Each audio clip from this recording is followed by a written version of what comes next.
台南历史悠久的庙宇台湾手庙天坛，庙内收藏的文物相当的丰富，其中以高达400件的赤手雷为大宗。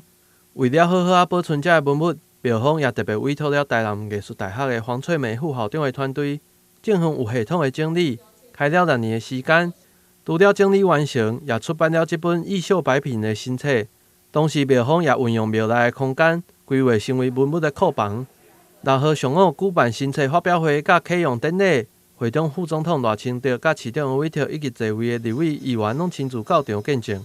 大副总统迄当时台南市做市长的时阵，文化局举行一个办道教道教的一个展览，道教文物的展览，伫迄个地仙宫纪念馆，郑成功延平规拢是。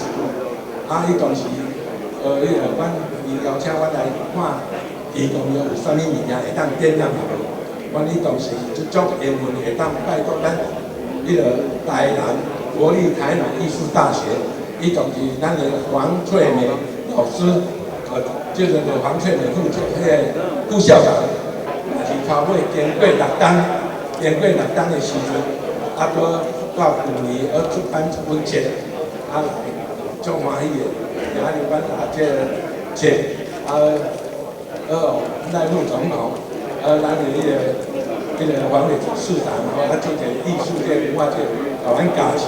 伫黄翠梅副校长的研究当中发现，这几年来的刺绣作品水准有明显的差别，这也互副总统赖清德认为，地方甲中央拢需要帮助民间，互技术会使恢复到过去的水准。这个简报里面呢，也看得出来是，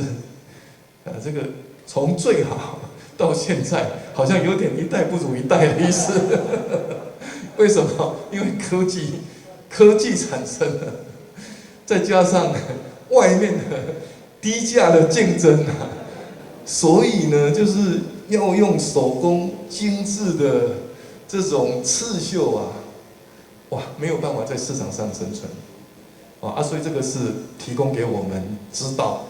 未来怎么样改善的。这个市府要支持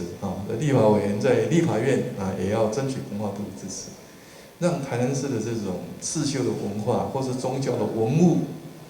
它的技术可以逐步的恢复过来。这个收藏品的历史对清朝一直延续落来，透过新册甲库房的方式，除了让文物会使正确的保留落来，也会使为未来相关产业的发展来做参考。有了天坛的这本图录，大家就可以做一个对照，就知道过去100年来台湾的绣业宗教的刺绣业大致怎么样的发展。再来，我们现在2000年以后，政府开始推动这些文化资产的保存，对传统工艺非常的重视开始投入一些资源。可是为了过去是怎么的面貌，大家其实都是比较零星的了解。那有了这一本以后，也是一个很好的养分大家可以因此参考这一点，然后去思考我们未来的方向。庙方强调，为了保存并推广天公的信仰，因也将会持续投入相关文物的保存，同时也会分享这经验给其他有需要的庙宇。台湾新闻郭博义采访报道。